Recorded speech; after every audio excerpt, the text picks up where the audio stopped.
Police డిపార్ట్మెంట్లో మీరు job చేయాలనుకుంటే 4 స్థాయిల్లో పోలీస్ డిపార్ట్మెంట్లోకి మీరు నేరుగా ప్రవేశించవచ్చు. 1 constable, 2 SI, sub inspector of police, 3 DSP, deputy superintendent of police, 4 ASP, assistant superintendent of police. ఈ 4గింట్లో మొదటి 2 జాబ్స్ గురించి ముందు మాట్లాడుకుందాం. మొదటి 2 జాబ్స్ అంటే కానిస్టేబుల్, ఎస్ఐ, ఈ 2 ఉద్యోగాల విషయంలో నియామక ప్రక్రియ దాదాపుగా ఒకే విధంగా ఉంటుంది. కాకపోతే విద్యార్హతలు, రిక్రూట్మెంట్ పరీక్షలు వేరువేరుగా ఉంటాయి. కానిస్టేబుల్ ఉద్యోగానికి ప్రస్తుతం ఇంటర్మీడియట్ అంటే +2 పాస్ అయితే చాలు. ఎస్ఐ ఉద్యోగానికి ఏదైనా సబ్జెక్ట్తో బ్యాచిలర్ డిగ్రీ పూర్తి చేస్తే చాలు. అంటే బీఎస్సీ, బీటెక్, బీబీఏ వంటి ఏదైనా గ్రాడ్యుయేషన్ కోర్సు పూర్తి చేస్తే చాలు. వయసు అర్హత విషయంలో తెలంగాణ, ఆంధ్రప్రదేశ్ మధ్య కొంచెం తేడా ఉంటుంది. రీసెంట్ నోటిఫికేషన్లు పరిశీలిస్తే కానిస్టేబుల్ పోస్టుకు తెలంగాణలో 18 నుండి 22 సంవత్సరాలు ఉండాలి. ఏపీలో 18 నుండి 24 సంవత్సరాలు ఉండాలి. ఎస్ఐ పోస్టుకు తెలంగాణలో 21 నుండి 25 సంవత్సరాలు ఉండాలి. ఏపీలో 21 నుండి 27 సంవత్సరాలు ఉండాలి. అయితే ఈ 2 రాష్ట్రాల్లోనూ బీసీ, ఎస్సీ, ఎస్టీ అభ్యర్థులకు, రాష్ట్ర ప్రభుత్వ ఉద్యోగులకు, మాజీ సైనిక ఉద్యోగులకు 3 నుండి 5 సంవత్సరాల వరకు మినహాయింపు ఉండే అవకాశం ఉంది. ఇది నోటిఫికేషన్ బట్టి మారుతూ ఉంటుంది. ఇక శారీరక అర్హతలను చూద్దాం. రీసెంట్ నోటిఫికేషన్లు పరిశీలిస్తే ఈ 2 రాష్ట్రాల్లోనూ కానిస్టేబుల్, ఎస్ఐ 2 పోస్టులకు శారీరక అర్హతలు ఒకే విధంగా ఉన్నాయి. పురుషులు 167.6 సెంటీమీటర్లు ఎత్తు ఉండాలి. ఛాతీ చుట్టుకొలత కనీసం 86.3 సెంటీమీటర్లు ఉండాలి. శ్వాస తీసుకుంటే కనీసం 5 సెంటీమీటర్లు విస్తరించాలి. మహిళా అభ్యర్థులు కనీసం 152.5 సెంటీమీటర్ల ఎత్తు ఉండాలి. అయితే గిరిజన ప్రాంతాల అభ్యర్థులకు ఎత్తు విషయంలోనూ, ఛాతీ విషయంలోనూ కొద్దిగా మినహాయింపు ఉండవచ్చు. అది నోటిఫికేషన్ బట్టి మారుతూ ఉంటుంది.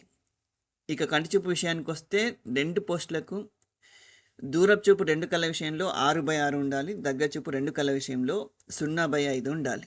2 తెలుగు రాష్ట్రాల్లో రాష్ట్ర స్థాయి పోలీస్ రిక్రూట్మెంట్ బోర్డులు కానిస్టేబుల్, ఎస్ఐ ఉద్యోగాల నియామక ప్రక్రియ చేపడుతుంటాయి. 2 ఉద్యోగాల నియామక ప్రక్రియ ఒకే విధంగా ఉంటుందని చెప్పుకున్నాం కదా. ఈ 2 ఉద్యోగాల్లోనూ సెలక్షన్ ప్రాసెస్ 4 దశలు ఉంటుంది. మొదటి దశ ప్రిలిమ్స్ రాత పరీక్ష. రెండవ దశ పిఎంటి, ఫిజికల్ మేజర్మెంట్ టెస్ట్, అంటే ఎత్తు, బరువు, కంటి చూపు మొదలైనవి పరీక్షించడం.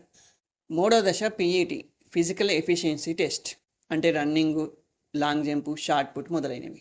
4వ దశ మెయిన్స్ రాత పరీక్ష. ప్రిలిమ్స్ రాత పరీక్ష, మెయిన్స్ రాత పరీక్ష ఈ 2 పరీక్షల్లోనూ arithmetic ability, mental ability, general studies, general English ఈ సబ్జెక్టులు ఉంటాయి. ఇక మూడవది DSP, deputy superintendent of police. ఈ జాబ్ సాధించాలంటే స్టేట్ పబ్లిక్ సర్వీస్ కమిషన్ నిర్వహించే గ్రూప్ 1 పరీక్షలో ఎంపిక కావాల్సి ఉంటుంది. మన దేశంలో దాదాపుగా ప్రతి రాష్ట్రానికి ఒక స్టేట్ పబ్లిక్ సర్వీస్ కమిషన్ ఉంటుంది. ఇది ఆ రాష్ట్రంలో వివిధ ఉద్యోగాల నియామక ప్రక్రియ చేపడుతుంది. 2 తెలుగు రాష్ట్రాల్లోని స్టేట్ పబ్లిక్ సర్వీస్ కమిషన్లు అంటే TGPSC, APPSC group 1, group 2, group 3 పరీక్షల పేరుతో వివిధ స్థాయి ఉద్యోగాల నియామక ప్రక్రియ చేపడుతుంటాయి. గ్రూప్ 1 ద్వారా ఆర్డీఓ, డిఎస్పీ వంటి ఉన్నత స్థాయి ఉద్యోగాలకు ఎంపిక జరుగుతుంది. గ్రూప్ 1 పరీక్షలో ప్రిలిమ్స్ రాత పరీక్ష, మెయిన్స్ రాత పరీక్ష క్వాలిఫై అయిన తర్వాత డిఎస్పీ ఉద్యోగాన్ని సెలెక్ట్ చేసుకున్న వారికి ఫిజికల్ టెస్ట్ ఉంటుంది. అంటే ఎత్తు, బరువు, కంటి చూపు మొదలైనవి పరీక్షిస్తారు. ఆ తర్వాత రన్నింగ్ టెస్ట్లు ఉంటుంది. అందులో కూడా క్వాలిఫై అయిన వారికి ఇంటర్వ్యూ ఉంటుంది. ఇంటర్వ్యూ ఫలితాల తర్వాత వచ్చిన ర్యాంకుల ఆధారంగా అర్హులైన వారిని డిఎస్పీ ఉద్యోగానికి సెలెక్ట్ చేస్తారు. గ్రూప్ 1 పరీక్షలు రాయడానికి మీరు ఏ సబ్జెక్ట్తో అయినా బ్యాచిలర్ డిగ్రీ పూర్తి చేస్తే చాలు. అంటే బీఎస్సీ, బీటెక్, బీబీఏ వంటి ఏదైనా బ్యాచిలర్ డిగ్రీ పాస్ అయితే చాలు. ఇక 4వ ఉద్యోగం ASP, assistant superintendent of police. రాష్ట్ర ప్రభుత్వానికి వివిధ ఉద్యోగాల భర్తీ కోసం స్టేట్ పబ్లిక్ సర్వీస్ కమిషన్ ఉన్నట్టే కేంద్ర ప్రభుత్వానికి వివిధ ఉద్యోగాల భర్తీ కోసం UPSC, union public service commission ఉంటుంది. యూపీఎస్సీ వివిధ ఉద్యోగాల భర్తీ కోసం నిర్వహించే పరీక్షల్లో సివిల్ సర్వీసెస్ పరీక్ష ఒకటి. సివిల్స్ పరీక్ష ద్వారా IAS, Indian administrative service, IPS, Indian police service, IFS, Indian foreign service వంటి ఉన్నత స్థాయి ఉద్యోగాల నియామకం జరుగుతుంది. యూపీఎస్సీ సివిల్స్ పరీక్ష రాయడానికి ఏ సబ్జెక్ట్తో అయినా బ్యాచిలర్ డిగ్రీ పాస్ అయితే చాలు. సివిల్స్ పరీక్షలో ఐపీఎస్కు అర్హులైన తర్వాత ఫిజికల్ టెస్ట్ అంటే ఎత్తు, బరువు, కంటి చూపు మొదలైనవి పరీక్షిస్తారు. అందులో క్వాలిఫై అయిన తర్వాత మెడికల్ టెస్ట్లు చేసి ఆరోగ్యంగా ఫిట్గా ఉన్నారా లేదా చూస్తారు. అందులో కూడా క్వాలిఫై అయిన తర్వాత ఐపీఎస్కు ఎంపిక చేసి ట్రైనింగ్ ఇస్తారు. ట్రైనింగ్ తర్వాత ఏదైనా జిల్లాకు ఏఎస్పీగా అంటే అసిస్టెంట్ సూపరింటెండెంట్ ఆఫ్ పోలీస్గా నియమిస్తారు.